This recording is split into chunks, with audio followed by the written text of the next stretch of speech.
update lórí ọ̀rọ̀ rẹ̀ àti àwọn tá a fura sí wípé wọ́n lọ́wọ́ nínú ikú rẹ̀. Bó tiẹ̀ jẹ́ pé ọ̀pọ̀lọpọ̀ ti ń pè wọ́n lọ́daràn, àní tí ì pè wọ́n lọ́daràn, kódà bọ́ wà nù wa àní sọ jáde, kódà bó rùn nínú ọ̀rọ̀ wa àní wà quoted pé a pè wọ́n lọ́daràn ṣáájú ìdájọ́ ilé ẹjọ́. Ilé ẹjọ́ nìkan lòfin Nàìjíríà fún láǹfààní láti pè èèyàn lọ́daràn. Bó tiẹ̀ jẹ́ pé àyàn mọ̀ èèyàn lọ́daràn gan, kódà kó jẹ́ pé èèyàn gan lonítọ̀ ń dá lọ́rùn, tí ilé ẹjọ́ ò bá ti pronounce ẹ̀ pé ọ̀daràn ni, a láṣẹ láti pè ní ọ̀daràn. Oríyọmí Hamzat lórúkọ mi o. Alákọ̀ọ́kọ́, ìdí rèé o tí mi ò fi wá sóde látọjọ́ yìí láti wá sọ̀rọ̀ nípa Timothy àti ẹni tó afurasí pó pa Timothy. Àwọn èèyàn 6 ó ní iléeṣẹ́ ọlọ́pàá ni wọ́n ti mú látàrí pé wọ́n fura sí ọ̀rọ̀ tó ń jáde lẹ́nu wọn àbọ̀rọ̀ tó ń jáde lẹ́nu ẹnìkan tó so wọ́n mọ́ ọ̀rọ̀ náà. Èyí tó ń sọ wípé ọ̀rọ̀ kan jáde ó wá implicate ẹlòmíì lórí ọ̀rọ̀ Timothy. Ṣùgbọ́n tó jáde lórí ọ̀rọ̀ Timothy bí mo ṣe ń sọ̀rọ̀ yìí tó lágbára ni o, ó lágbára ju níta tí ń gbọ́ tẹ́lẹ̀ lọ. Kódà lè ti máa gbọ́ díẹ̀díẹ̀ ń bẹ̀ ká mọ̀ tí ì gbọ́ yé dáadáa tàbí ká máa wò bí ìròyìn òfegè. Èmi fẹ́ lo àkókò yìí láti fìdí ẹ̀ múlẹ̀ fún wa pé kì í ṣe ìròyìn òfegè rárá bí ṣe wulẹ̀ ọmọ. Tàbí èyí tó bá jó fegè ń bẹ̀ kí n sọ pé ìròyìn òfegè ni. Kí ni wọ́n ń pè ní ìròyìn òfegè? Ó ní fake news. Fake news. Number 1, mi ní fẹ́ ká wo Timothy gẹ́gẹ́ bí ọmọ ìlú Èrúwà mọ́. Mi ní fẹ́ ká wo Timothy gẹ́gẹ́ bí bàbá àbèjì mọ́. Mi ní fẹ́ ká wo Timothy gẹ́gẹ́ bí ọmọ Adégòkè mọ́. Màá fẹ́ ká wo Timothy bí Oríyọmí. Ẹ wo Timothy bí ara yín.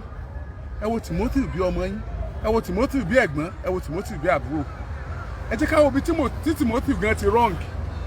Ká wo àṣìṣe tí Timothy ṣe tí ìbá tí má ṣe. Ká wo àṣìṣe tí Timothy ṣe tó yẹ pé a fi wá wò pé torí àṣìṣe yẹn nínú ọ̀rọ̀ rẹ̀ fi rìn bó ṣe rìn. Sáwọn èèyàn ti ń dé. Kí ni àṣìṣe tá sọ pé Timothy ṣe? Ṣé torí pé ó tẹ̀síwájú lẹ́nu ẹ̀kọ́ rẹ̀ ni? Kí ni àṣìṣe tá sọ pé Timothy ṣe? Ṣé torí pé ó lọ sùn lóòtẹ́ẹ̀lì? Kí ni àṣìṣe tá sọ pé Timothy ṣe? Ṣé torí pé kò ṣeṣekúṣe, kò máa gbóbìnrin káàkiri? Kí ni àṣìṣe tá sọ pé Timothy ṣe? Ṣé torí pé ó pè ìyàwó rẹ̀ gẹ́gẹ́ bí responsible husband? Kí ni àṣìṣe tá sọ pé Timothy ṣe? Ṣé torí pé ìyàwó rẹ̀ pè gẹ́gẹ́ bí responsible wife? Kí ni àṣìṣe tá sọ pé Timothy ṣe? Fúnra Ọlọ́run fúnra rẹ̀ ló mọ̀ọ́mọ̀ fẹ́ fi kú Timothy tú àṣírí àwọn ẹni bí. Tá bá wá wò pé wàhálà Timothy nìyẹn, wàhálà àwọn ẹbí ẹ̀ nìyẹn kò kàn wá. Ẹ jẹ́ kí n fi gbogbo ẹnu sọ fún yín pé ẹni tí ọkàn lọ́la àmọ́ aburú ọmọ kan gbogbo èyí tẹ̀ ń wò mí tìrantìran tẹbítẹbí tilétilé tọmọtọmọ kọ́mọ kèmí náà tìrantìran tẹbítẹbí tilétilé tọmọtọmọ. Ẹ̀yin èèyàn mi, responsible husband tí Timothy jẹ́, ó ní Ọlọ́run fi ràn lọ́wọ́ lórí ìṣẹ̀lẹ̀ tó ṣẹlẹ̀ yìí tọ́lọ́run fi ní kò ní kú dànù. Ṣé ẹ lè imagine ọ̀pọ̀lọpọ̀ èèyàn tó ti kú dànù bẹ́ẹ̀ yẹn tí ó dágbére Kwara tí wọ́n bá l'Ábẹ́òkúta tíyàwó rẹ̀ ó rò pọ̀ wà n'Íbàdàn tí ó wà ní Hilton Hotel nílé Ifẹ̀ tí wọ́n pàdánù tí wọ́n ti ẹ̀ ní trace ẹ̀ lọ́bẹ̀ rárá. Ẹ̀kọ́ àkọ́kọ́ ni pé ìwọ tó ń gbọ́ mi lẹ́nu tàbí tó ń wò mí, no matter how, máa ní confidence tó máa sọ bí tó ń lọ fún. Má máa fi gbogbo ọ̀rọ̀ ṣàṣírí, máa nà tán, má máa dágbére ọ̀tún kan bá ẹ lósì. Tí Timothy bá jẹ́ tí dágbére ọ̀tún tí wọ́n bá lósì ni ó kú gbé, ṣé ẹ lè sọ iye èèyàn tó ti kú gbé bá ń lóòtẹ́ẹ̀lì Hilton Hotel tó ti lọ jù dànù. Number 1 nìyẹn. À ń retí result autopsy. Ní ìmọ̀ bóyá nígbà tọ́rọ̀ autopsy ò sí ilé ẹjọ́, ìmọ̀ bóyá kí n tiẹ̀ sọ tí mo gbọ́n pa rẹ̀ báyìí, bóyá kí n consult lọ́ọ̀yà mi kí n tó sọ. wọ́n mọ̀ sọ pé mo preempt result tí ò tí jáde ó jẹ́ pé mo mọ̀ ẹ má jẹ́ ń sọ tí mo gbọ́ nípa autopsy torí pé àwọn tí wọ́n wà ní láì yẹn tá a mọ̀ ní expert ní láì yẹn nìkan ni wọ́n láǹfààní láti sọ jáde kódà bá wọn ti sọ fáwa wọn ti sọ kódà bá a ti mọ̀ wọn ti sọ kò tí ì jáde ẹ jẹ́ á gbà pé kò tí ì jáde ṣùgbọ́n ẹ̀yin ọmọ Nàìjíríà rìsọ́ọ̀tì autopsy tó ń bọ̀ tèmi kàn mọ̀ ni pé rìsọ́ọ̀tì yẹn tún ràn wá lọ́wọ́ rìsọ́ọ̀tì autopsy tí ń bọ̀ ní tí wọ́n kọ́ bẹ̀ ni pé Oríyọmí o ọ̀pàrọ̀ o rìsọ́ọ̀tì autopsy tí ń bọ̀ àwọn tó jáde ń bẹ̀ ni wọ́n sọ wípé ẹ̀yin ọlọ́pàá ayé yóò ní bàjẹ́ ẹ̀yà amúra ṣiṣẹ́ wọn àwọn rìsọ́ọ̀tì autopsy tó ń bọ̀ nìyẹn ní ọ̀sẹ̀ tó kọjá ṣàdédé ni mo gbọ́ pé Dr. Abdulrahman Adédoyin Adégòkè ó wó lulẹ̀ lógèdèǹgbé ní police station tó wà ní wọ́n ti gbé kúrò ní anti-kidnapping wọ́n ti gbé lọ sí CID wọ́n ti gbé lọ bẹ̀ wọ́n ti gbé lọ sí CID unit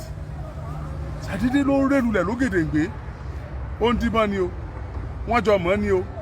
ọmọ ni o ó fẹ́ lọ sinmi ni o ó rí bẹ́ẹ̀ ni o ara rẹ̀ ọ̀yá ni o ọ̀rọ̀ àlàáfíà ni o wọ́n áàtì fíìmù ni o kọ̀ áàtì fíìmù ni o tọ́ Ọlọ́run ló mọ̀ ṣùgbọ́n ó ré lulẹ̀ lógèdèǹgbé wọ́n dẹ̀ rọ́ọ̀ṣẹ̀ lọ sí hospital ìgbà tí wọ́n gbé dé hospital wọ́n tọ́jú ẹ̀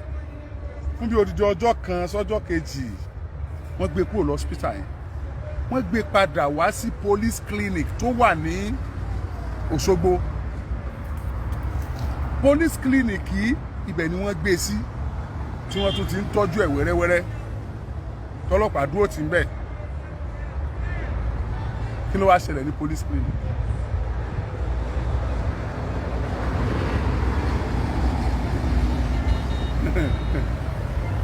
oh my God oh my God ọ̀gá ọlọ́pàá pátápátá lórílẹ̀‐èdè Nàìjíríà gbogbo ẹ̀yin tẹ́ ń wò mí ó yá ẹ bá mi sọ gbogbo bíkíbi tẹ́ bá ti ń wò mí lágbàáyé pé ọ̀gá ọlọ́pàá pátápátá lórílẹ̀‐èdè Nàìjíríà àwọn ọmọ tó ti ṣe é bọ̀ sáájú àkókò yìí àwọn ọmọ tó tún ṣe àwọn ọmọ tó ṣe síwájú Ọlọ́run tọ́lọ́run wá fẹ́ dáríjì ọ́ tí ò fẹ́ kó fọwọ́ rẹ gbọ́mọ sí tí ò fẹ́ kó ké èèpàmọ́ gbé tó fi wá gbérù gbèsè tó gbé ọ̀gá ọlọ́pàá pátápátá lórílẹ̀‐èdè Nàìjíríà ìwọ̀nù Ọlọ́run afa Ọlọ́run lọ tó bá jẹ́ pé ìgbésẹ̀ tó gbé ìgbésẹ̀ tó dùn gbogbo ọmọ Nàìjíríà nú ni Ọlọ́run ó dùn ẹ̀nu o ò ní rí bànújẹ́ ńgbà pọ̀ bó o bá ti ń rí gan Ọlọ́run wọ láì tó ṣe yìí yóò bá wa dùn ẹ̀nu ọ̀gá ọlọ́pàá pátápátá lórílẹ̀‐èdè Nàìjíríà ṣe mọ section team unit kan báyìí tí Abba Kyari tó ń lead ńgbà kan kí ọ̀rọ̀ tó ṣẹlẹ̀ ní òní ò tó ṣẹlẹ̀ kan tó sún sẹ́yìn díẹ̀ instant response team àbí instant response unit àbí instant kìíní kan mo lè mọ̀ o ṣùgbọ́n bí màá ṣe pè nìyẹn for professionalism sake àwọn ọ̀rọ̀ kan màá máa dàrú bọ̀ mo mọ̀ pé onílàkà ilẹ̀ yìí tẹ̀ ń gbọ́ mi tẹ̀ ń wò mí wọ́n give a directive the IG he gave a strict directive that with immediate alacrity that unit that team should move from Abuja kí wọ́n lọ gba kéèsì yẹn kúrò lọ́wọ́ ọlọ́pàá tó wà lóṣogbo kíákíá nígbà tí wọ́n dóṣogbo wọ́n bá Adédoyin lórí bẹ́ẹ̀dì bí tó ti ń tọ́jú ẹ̀ kò sí wàhálà police clinic ló wà níbí police clinic náà wà l'Abuja á lọ mọ́ tọ́jú ẹ̀ lọ tó bá jẹ mọ́ dírípù níbi tí èèyàn máa diwọ́ mọ́ lẹ́gbẹ̀ẹ́ mọ́tò òun àyè kan wà níbẹ̀ tí wọ́n ṣe kí èèyàn máa faṣọ kọ́ sí tí èèyàn bá ń travel wọn á fi kọ́ síbẹ̀ á gbé d'Abuja bí dókítà ọba tẹ̀lé kó tẹ̀lé bí nọ́ọ̀sì ọba tẹ̀lé kó tẹ̀lé lónìí ó gbọ́dọ̀ dé Abuja torí pé iléeṣẹ́ ọlọ́pàá àwọn ọlọ́pàá mo máa ń sọ fún yín kì í ṣe gbogbo wọn ni ò dáa. Ìtì gbé ọlọ́pàá fi pọ̀jù gbé àwọn yòókù lọ ni pé ọlọ́pàá la máa ń rí bí ibi tá a lè sá lọ tán bá yàn wá jẹ kí wá tún ní dáa ká bá ìjákulẹ̀ pàdé ń bẹ̀ láwọn ètà ń bá pàdé láwọn ibì kan. Ṣùgbọ́n tá a bá wá rọ̀gá ọlọ́pàá tó nítọ̀ kàkà kó torí òun bàjẹ́ òun ó tún ṣe ń tóun o ó yẹ ká dúpẹ́ lọ́wọ́ ẹ̀. Wọ́n pàṣẹ àwọn mẹ́fẹ̀ẹ̀fà receptionist ni o bóyá àwọn tó gbaṣẹ́ lọ rẹ̀ ni o bóyá tó wà ní duty ni o àti mọ́níjà àfáà tí wọ́n bá fóònù Timothy lọ́wọ́ rẹ̀ tí ń lo fóònù ń gbọ́n pátán gbogbo wọn rágádá ó di wọ̀ lọ́kọ̀ bá ń lọ wọ́n sá balẹ̀ sí Àbújá wọ́n balẹ̀ sí unity tá à ń sọ yìí iṣẹ́ wa bẹ̀rẹ̀. Ṣé mọ̀ pé Musa ń sọ̀rọ̀ Musa ń tẹnu mọ́ àwọn nǹkan kan àwọn míì aláṣejù mi pọ̀ jù wọn á ní sẹ́mi nìkan ni tó bá tiẹ̀ jẹ́ wípé Ọlọ́run kádàrá kí aburú kan ṣẹlẹ̀ sí mi àti ọmọ tó bá tara tèmi gan jáde Ọlọ́run wọlá pé ẹni tó ṣẹlẹ̀ sí mi ò celebrate ẹ̀ inú mi ò dùn mò ń fẹ́ kó rí ìdájọ́ òdodo Ọlọ́run ó yí aburú yẹn kúrò lórí tèmi náà. Ẹ̀yin tẹ́yìn náà tẹ́ ń na ọwọ́ sí ìyàwó Timothy sọ fún mi pé ẹ ti nawọ́ sóun dáadáa wípé ẹ ṣe dáadáa àwọn ò ní dárú owó bẹ̀ fún yín. Àwọn ìyá Timothy ẹ̀gbọ́n Timothy àbúrò Timothy wọ́n ní dúpẹ́ lọ́yìn wọ́n ní nárú owó bẹ̀ fún yín. Wọ́n á fẹ́ bẹ̀ yín torí Ọlọ́run ẹ̀yin èèyàn ńlá tẹ̀ ń gbọ́ mi tẹ̀ ń wò mí ẹ jọ̀ọ́ àbúrò Timothy tó graduate Timothy promise pé wọ́n wáṣẹ́ fún ẹ jọ̀ọ́ ẹ má bá ń gbójú kúrò ńbẹ̀ yẹn náà ẹ bá mi ràn lọ́wọ́ ẹ bá mi wáṣẹ́ fún ẹ bá mi wáṣẹ́ gidi fún kó tún jẹ́ ìtutù ojú fáwọn òbí rẹ̀ kí wọ́n rí i pé kò tán ẹ dákun torí Ọlọ́run ẹ ràn wá lọ́wọ́ ìṣèjọba ìpínlẹ̀ ni ìṣèjọba àpapọ̀ ni ìṣe international ní tẹ́ ẹ dá iléeṣẹ́ kan sílẹ̀ ìṣe ẹ̀yin sẹ́nitọ̀ ẹ̀yin rẹ̀ mo bẹ̀ yín torí Ọlọ́run ẹ bá mi ràn àbúrò Timothy yìí lọ́wọ́ kàn ìyá àtàn bàbá ìwòjẹ́ ẹ̀ lè fọkàn balẹ̀ díẹ̀ kò sówó tá a dá fún wọn tí ò ní tàn ẹ dákun torí Ọlọ́run náà. Kí ni wọ́n dá Àbújá sí péèjì míì sí o inú ọ̀rọ̀ Timothy o ibi tí mò ń lọ nìyẹn ṣùgbọ́n kí n tó lọ bẹ̀ ẹ̀rù ò bà mí o ọ̀pọ̀lọpọ̀ rò pé mo back out pé mi ò ṣe mọ́ ẹ mọ̀ mí nì tó bá jẹ́ pé ẹ mọ̀ mí èmi èèmọ̀ back out ẹ̀rù ẹ bà mí Ọlọ́run ni mo bẹ̀rù ṣùgbọ́n gbogbo ohun tí jẹ́ èèyàn mo máa ń fún wọn lọ́wọ́ bóyá ó jù mí lọ o àbí mo jù lọ o àbájọ jẹ́gbẹ́ o màá fún ẹ lọ́wọ́ ṣùgbọ́n mi ní bẹ̀rù ẹ màá bẹ̀rù Ọlọ́run tó ní mi tó níwọ náà o lè sọ pé pa mí láàárọ̀ lákọ̀ mọ́dọ̀ lánàá o lè máa plan kó ràn mí lé mọ̀ kó lọ́n kó kú síbi tó ti ń plan yẹn o lè máa kí ọta tó fẹ́ yìn mọ́ mi kó yìn mọ́ rẹ àbí òyìn mọ́ra rẹ kò sí tí ò lè ṣẹlẹ̀ Abacha ti sáìn General Sani Abacha ti sáìn àwọn kan wípé inú àwọn tí wọ́n lọ gbẹ̀mí wọn tí wọ́n ò ṣe dáadáa fúnjọba rẹ̀ tí wọ́n ó dì pẹ̀lú wọn ìkan nínú wọn náà lọ́padà di ààrẹ orílẹ̀-èdè ológun níjọ́ kejì tí Abacha kú báyìí náà wọ́n búra fún ẹ̀ńtẹ́ ni wọ́n pa a ti rí ìrírí oríṣiríṣi náà kẹ́nìkan mọ̀ pé ẹ̀ lálágbára mọ́ Ọlọ́run nìkan lálágbára kẹ́nìkan mọ̀ fọwọ́ gbáyà mọ́ Ọlọ́run nìkan ló lẹ́ran láyà tó lè fi gbà kì í ṣàwa èèyàn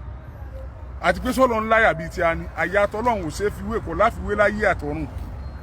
níjà ṣe sùúrù gbogbo alẹ́ yẹn ò kín mi èmi ò bẹ̀rù ẹ̀yin tẹ́ mo rí yọmí dáadáa ẹ mọ̀ pé mi ò kí ń bẹ̀rù ẹ mọ̀ mí mi ò kí in fact ẹ̀rù tí mo máa ń bà ẹ̀rù ẹ̀yin èèyàn mi tẹ́ ẹ jẹ́ tèmi ni mo fi máa ń sọ ṣùgbọ́n kí n máa ṣe kankan lọ́kàn ọmọ alẹ̀ mọ́ mi pé kí n máa ṣe kíní máa ayé ọ̀pá rẹ mo fẹ́ ráyé tí ọ̀pá rẹ hàn ọmọ alẹ̀ mọ́ mi pé kí n máa ṣe nǹkan tí mo mọ̀ pé òdí òdodo ni mo dúró sí àwa sọ pé ayé ọ̀pá rẹ torí pé mo ń sòdodo jẹ́ n ráyé tí ọ̀pá rẹ nù náà tiẹ̀ ń rí.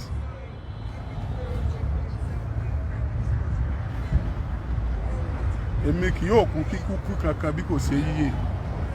wà inna jundana lahumul ghalibun waj'alna min bayni aydihim saddan wa min khalfihim saddan fa aghshaynahum fahum la yubsirun wallahu yasimuka minan nas. Ọlọ́run lolùṣọ́ àgùntàn mi ní ṣaláìní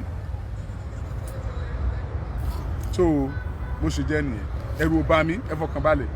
ní tí ò jẹ́ ń sọ̀rọ̀ ni pé mi ò kàn fẹ́ mọ bàtà wá sọ̀rọ̀ mo rí àwọn ìgbésẹ̀ tó ń lọ mi wàá fẹ́ sọ̀rọ̀ tí ó ṣàkóbá ìgbésẹ̀ yẹn nígbà tó yẹ pé igbe tí mo ké àti tọ́pọ̀lọpọ̀ ẹ̀yin èèyàn ké ẹ̀yin bloggers lóríṣiríṣi ẹ̀yin Facebook influencers ayé yín ò ní bàjẹ́ gbogbo ẹni tó yẹ pé tí n bá ti parí show yìí báyìí ẹ tún gbé ta tí n bá ti parí báyìí ẹ tún gbé ta ayé yín ò ní bàjẹ́ wọn ní pa yín dànù wọn ní pọmọ yín dànù wọn ní pààrọ̀ yín dànù ẹ ní sunkún kíkorò gbogbo ẹ̀yin tẹ́ ń wò náà tẹ́ ń share rẹ̀ àtẹ̀yin tẹ́ ń wò mí lọ́wọ́ báyìí tẹ́ ń share rẹ̀ ẹ ní sunkún kíkorò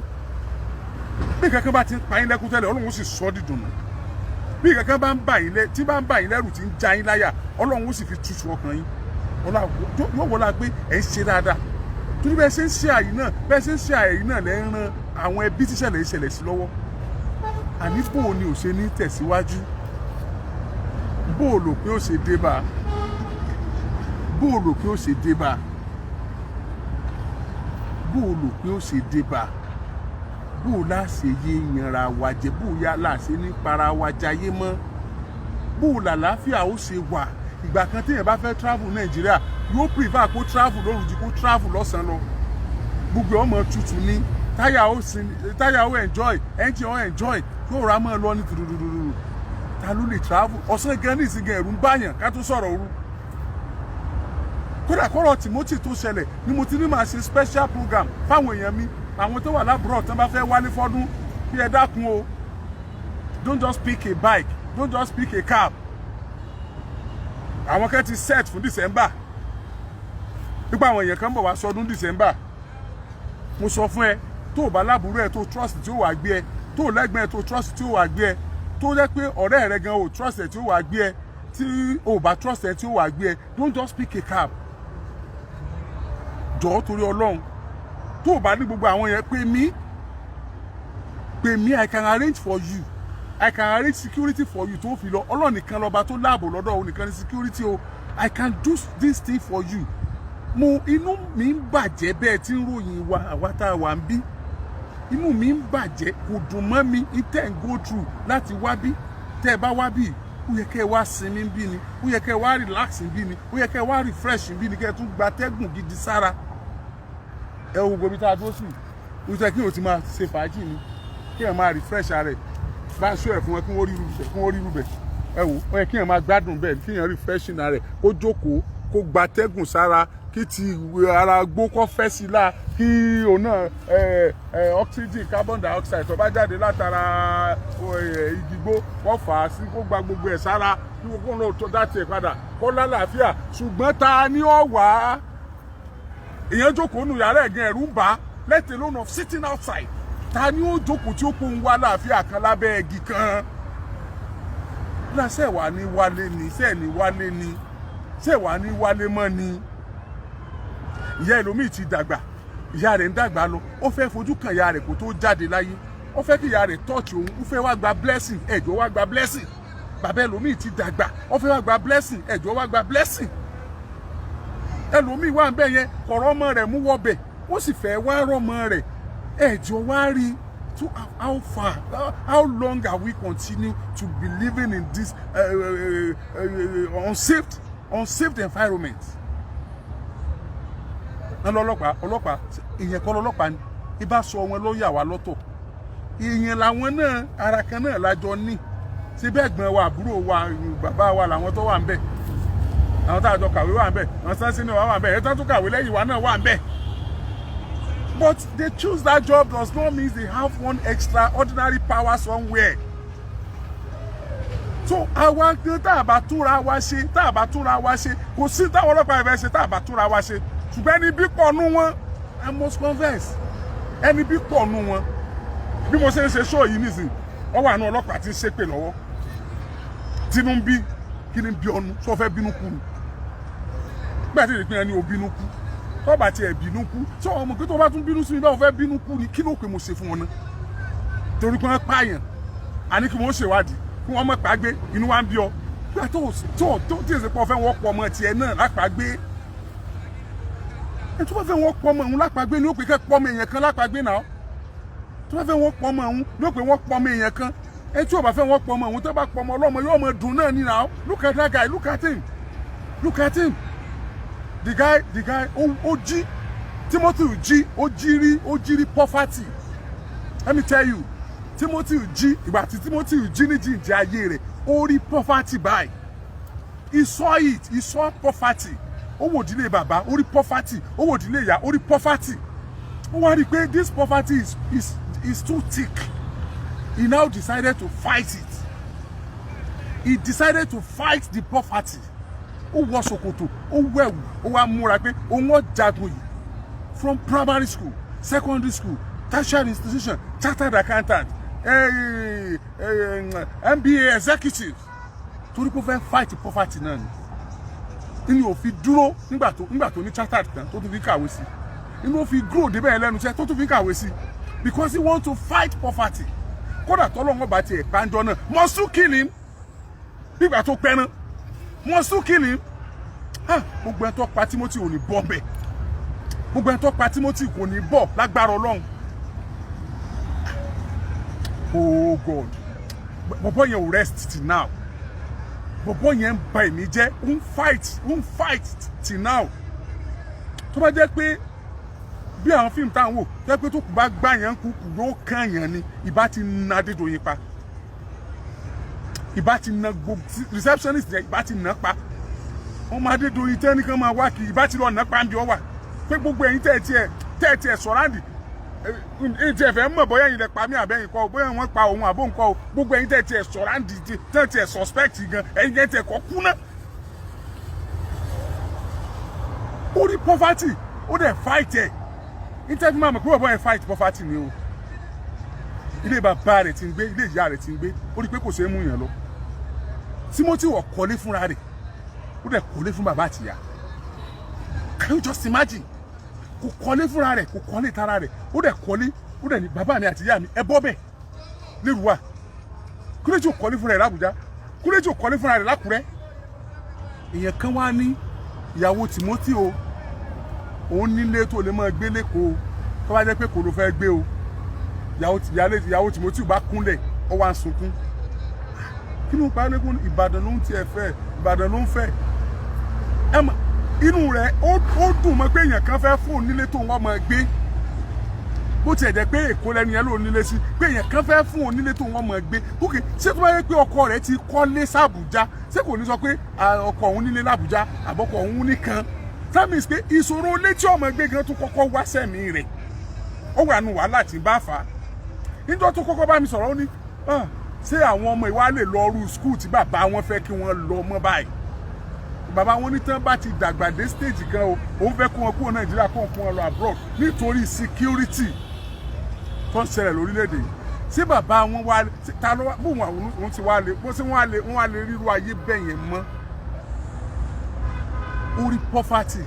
ó fight ẹ̀, ẹ wá pàdánù, ẹ wá lẹ́sìn mi. Ẹni tó pa Timothy ò ní sinmi ní agbára Ọlọ́run. Pèkélé orí alọ́ta ìgbébì kan, orí oníyàálù ìdú ẹsẹ̀ olómele ìtólẹ̀, agbára Ọlọ́run. Ìgbẹ́ tó pa Timothy ò ní sinmi tó fi lọ bá. Kí ló dé? Kí ló ṣẹlẹ̀? Ṣé mọ̀ pé àwọn tó wá jẹ́ pé for ritual náà pa ọ̀bọ̀ yìí sí? Àwọn tó bá yẹ pé wọ́n jọ ń ṣe kinní yẹn, wọ́n ti máa sáré kiri nísìn. Ṣùgbọ́n tí wọ́n bá rere yẹn sá mọ́ tọ́wọ́ bá tẹ ilé yìí, àwọn náà mọ̀ rántí pọ́jọ́ kan lọ́wọ́ pálábá àwọn náà ṣègì, wọ́n mọ̀ dínkù díẹ̀díẹ̀. Ṣùgbọ́n tí wọ́n bá ń jẹ lọ, ta ni ó mú mi ni wọ́n mọ̀ pọ̀ sí ni. Let's fight this battle together. Please, let's fight it together. Let's come together and fight this battle. Share this post. Let them know we are battle ready. We are battle ready. We are not ready to let them go. We cannot let them go. We cannot leave them like that. We are ready to fight the battle. Me, I don't have money. But I can use what I have. Kí ni wọ́n kó gbogbo wọn lọ Àbújá sí? Ọ̀rọ̀ tí mò ń bá bọ̀. Àbá tó rí péjì mi o. Péjì mi wo la rí? Ni wọ́n bá ní pẹ́pẹ́sẹ́ o. Ọ̀rọ̀ ò tí ẹ̀ rí bọ́n ṣe sọ tẹ́lẹ̀ mọ́. Haúsá kan ìní ń kọjá lọ. Inú orí òkú Timothy ní tí wọ́n jù sí. Haúsá yẹn ló wá dá mọ́tò pure water dúró. Pé mọ́tò pure water o. Òkú kan mọ̀ wà ń bẹ̀ yẹn. Mọ́tò pure water yẹn ló wá lọ sí police station Mọ̀rẹ̀. ìgbà tó wá dé police station More police ó wá lọ sí local government Ifẹ̀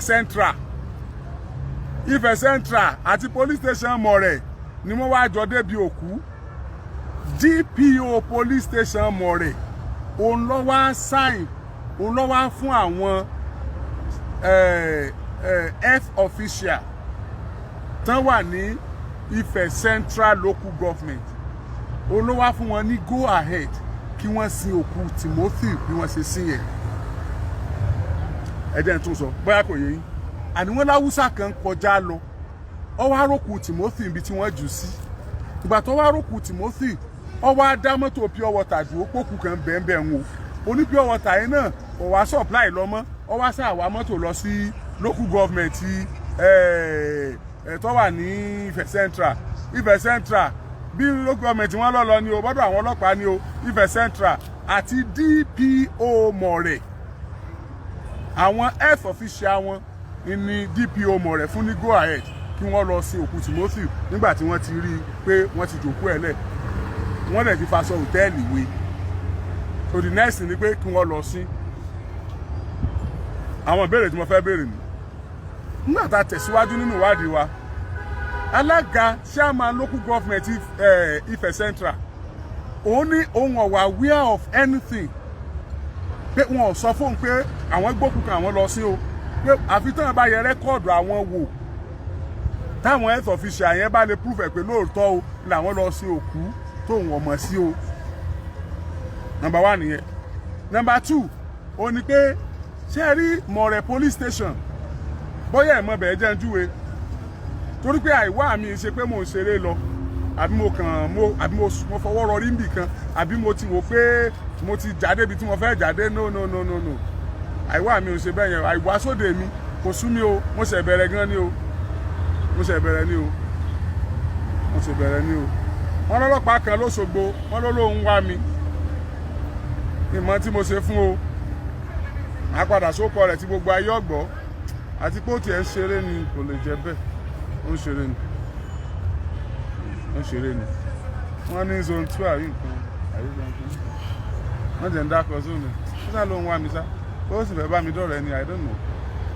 kókè mi mọ́ tó lè máa wá mi fẹ́ nìyí.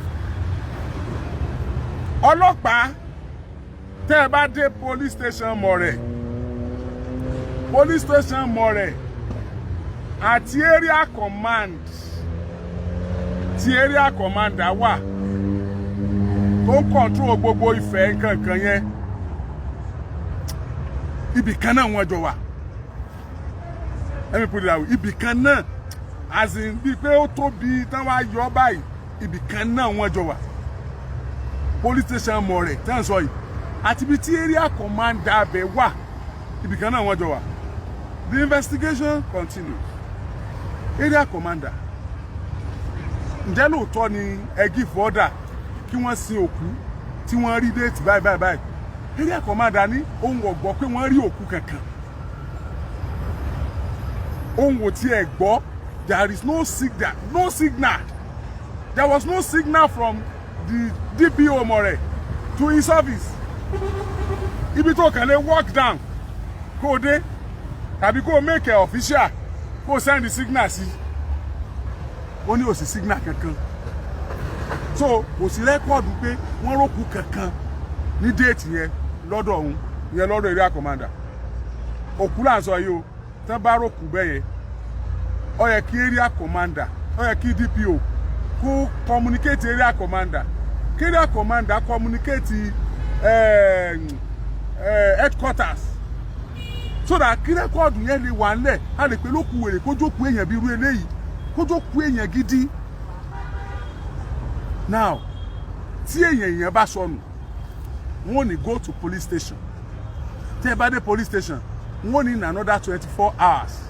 bóyá ènìyàn wálé bóyá ènìyàn ìmọ̀ tí Nàìjíríà fi ṣerú òfin bẹ́ẹ̀ o bóyá ńgbà tí Nàìjíríà sì burú báyìí náà ṣerú òfin yẹn o because 24 hours yẹn wọ́n ti bá yẹ ẹlòmíì jẹ́ gan o kó tó pé o. But bóyá bíjọba ṣe ń gbọ́ ìbóyá wọ́n lè bá wa tún ṣe because police will not respond to you, they will not follow you, they will not carry out any investigation until it is up to 24 hours téèyàn rẹ ti miss. That's Nigeria, òfin Nigeria ni o kì í ṣe pọ́lọ́pàá ló mú lọ́wọ́ ara wọn o. Now àwọn náà wọ́n sì mọ tí wọ́n rí tí wọ́n fi ṣe ń gbà náà gẹ́gẹ́ bí tí mò ń sọ lọ ọ̀dọ̀ ọlọ́pàá láàlọ́ fún ìta fi máa lọ ọ̀dọ̀ ọlọ́pàá ni pé irú àwọn òkú báyìí tí wọ́n bá rí ọlọ́pàá ó gbé wọ́n á gbé sí mọ́ṣúárì wọ́n á máa retí àwọn èèyàn rẹ̀ ọlọ́pàá ó gí fọ́dà fún àwọn ẹ̀kẹ́ gbé sí mọ́ṣúárì wọ́n á máa retí àwọn èèyàn ẹni yẹn ìgbà tí èèyàn ẹni yẹn bá wá nítorí pé nígbà tí wọ́n bá wá ń wá òkú pé àwọn àwọn àmọ́ pé àṣekọ̀jọ àwọn dẹ̀rọ òkú kan bí báyìí o wọ́n wá lọ wò ó sọ́nkù tí wọ́n ń wá nìyí. So ìdí nìyí tí ẹ̀gbọ́n Gbadé àtàwọn èèyàn rẹ̀ tó kù nígbà tí wọ́n mọ̀ wá Gbadé ẹ̀gbọ́n Timothy àtàwọn èèyàn rẹ̀ tó kù nígbà wọ́n mọ̀ wá Timothy káàkiri police station náà wọ́n wá Timothy lọ wọ́n sì dé police station tó wà ní Moro police station tí ó jìnnà síbi tó hòtẹ́ẹ̀lì wà ṣé ẹ gbàgbé pé àwọn ọlọ́pàá yìí náà ní kọ́kọ́ ràn wá lọ́wọ́ níbi ìwádìí àwọn anti-kidnapping àwọn náà ràn wá lọ́wọ́ tá a fi rí àkáǹtì Timothy tá a fi mọ àwọn tó sẹ́ndì owó sí àwọn náà ni wọ́n tẹ̀lé wa dé Hilton hotel tá a fi arrest àwọn tá a kọ́kọ́ arrest àti gbogbo àwọn tá a arrest ń bẹ̀. So tírú àwọn ọlọ́pàá anti-kidnapping ìbá ti gbọ́ pé ọlọ́pàá kan ó rí òkú kan tó bá ti fún wọn ní signal ṣé ẹ mọ̀ pé bẹ́ẹ̀ yẹn ni wọ́n kọ́kọ́ lọ tí wọ́n fi ń dààmú káàkiri. Mo ń sọ ní o pé ká lọ́lọ́pàá yẹn gbọ́ o àwọn ìbéèrè tẹ́ mọ̀ bí wọ́n nìyẹn o. Now wọ́n wá nígbà tí wọ́n rókun Timothy wọ́n mọ̀ raṣọ hòtẹ́ẹ̀lì lára rẹ̀ wọ́n raṣọ dúfè lára rẹ̀ wọ́n rí dúfè lára rẹ̀ o bí dúfè rẹ̀ ti ẹ̀ ń pè tí wọ́n kọ Hilton hotel ọ̀nà sàbí nǹkan àbí resort ni wọ́n sàkọ Hilton hotel ó sá wà lára aṣọ tí wọ́n fi wé Timothy as a police officer tí ò ní nǹkan kan pẹ̀lú ẹ tó ní hotel yẹn tí ò gba nǹkan kan tí kì í ṣe wípé iṣẹ́ ẹni tó ní hotel yẹn ló wá ṣe as a police officer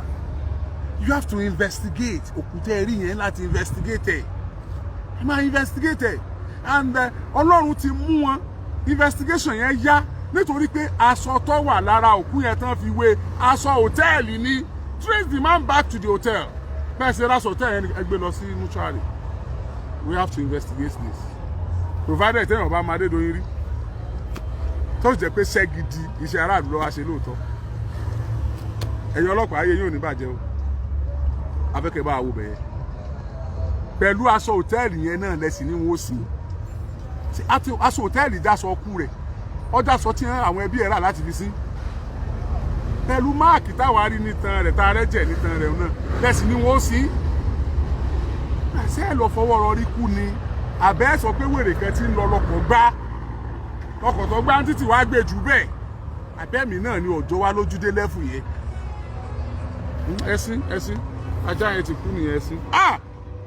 bí yẹn bá sin ajá bẹ́ẹ̀ gan Ògún lè bínú ká tó wá sọ èèyàn ẹlẹ́ran ara ẹṣin ẹ̀bùn mọ́lẹ̀ ẹ̀dẹ̀ lọ pẹ̀lú aṣọ òtẹ́ẹ̀ tó wà ń bẹ̀ ẹ̀sà ìbéèrè yẹn ń fẹ́ ánsà láti pé mi ò direct ẹ̀ sóṣogbo mọ́ báyìí mo ti ń direct ẹ̀ sí ibì kan tó lágbára ìwà tó sọ̀rọ̀ àwọn náà àwọn tí wọ́n kó lóṣogbo wà lọ́dọ̀ wọn l'Ábùjá nílùú sọ̀rọ̀ wọn kí n tó kò lórí ètò lónìí wọ́n lọ sí bẹ́yẹn ó dẹ̀ tán náà nìyẹn ẹ ti wá gbàgbé ni wípé nígbà tí ẹ̀gbọ́n Timothy tó dé ọ̀dọ̀ Commissioner of Police l'Ọ̀ṣun State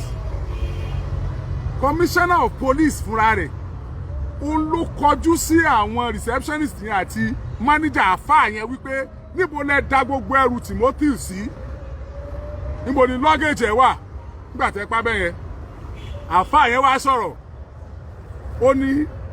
ibi táwọn sin sí náà làwọn dá gbogbo kinní yẹn sí ibi táwọn sin sí náà làwọn dá gbogbo ẹrù ẹ̀ sí look at that ibi tẹ́ ẹ sin sí náà lẹ dá gbogbo ẹrù ẹ̀ sí ìní wọ́n sì tó ti sọ pé Ifẹ̀ Central local government Ifẹ̀ Central ló sún yìí o níta ẹ̀ sì sọ táwa gbọ́ ń gbà tọrọ ìbẹ̀rẹ̀ ni pé ibi tẹ́yìn sin sí àáfàá tó wà lọ hòtẹ́ẹ̀lì pé ibi tẹ́ ẹ sí sí iná lẹ dá gbogbo ẹrù ẹ̀ sí. Now another story tí wọ́n sọ ní ìsìn pé àwọn health official Ifẹ̀ Central ló sí ẹ dá gbogbo ẹrù ẹ̀ bẹ́ẹ̀ fóònù sì wà lọ́wọ́ yín ẹ̀rọ gbogbo ẹrù ẹ̀ bẹ́ẹ̀ wọ́n wú jáde báyìí àrí briefcase àrí laptop ẹ̀ dísìn àrí gbogbo àwọn ẹrù ẹ̀ nígbà ẹ̀ta àti ẹ̀rẹ́ mi ẹ̀ mọ̀ èyí tẹ́ lè mẹ́mi ẹ̀ kí lẹ̀ lè mú kí lẹ̀ lè ṣe. ṣé ẹ ti rí contradiction àwọn tí wọ́n kọ́kọ́ mú wọ́n níbi táwọn sí àwọn àfáà tán wà lóòótọ́ yẹn àfáà sọ́ọ́dún kọ́ ẹ́ kì í pè láàfáà mọ́ máa tán pè láàfáà tó wà lóòótọ́ yẹn àti àwọn receptionist yẹn wọ́n níbi táwọn sí làwọn dá gbogbo ẹrù ẹ̀ sí njọ́ tó kọ́ jọ́ tí commissioner of police Ọ̀ṣun state ló bi léèrè ọ́fíìsì wọn ló ti sọ bẹ́ẹ̀. Now wọ́n tún wá sọ pé Ifẹ̀ Central Local Government health official ló sí àti ìwà.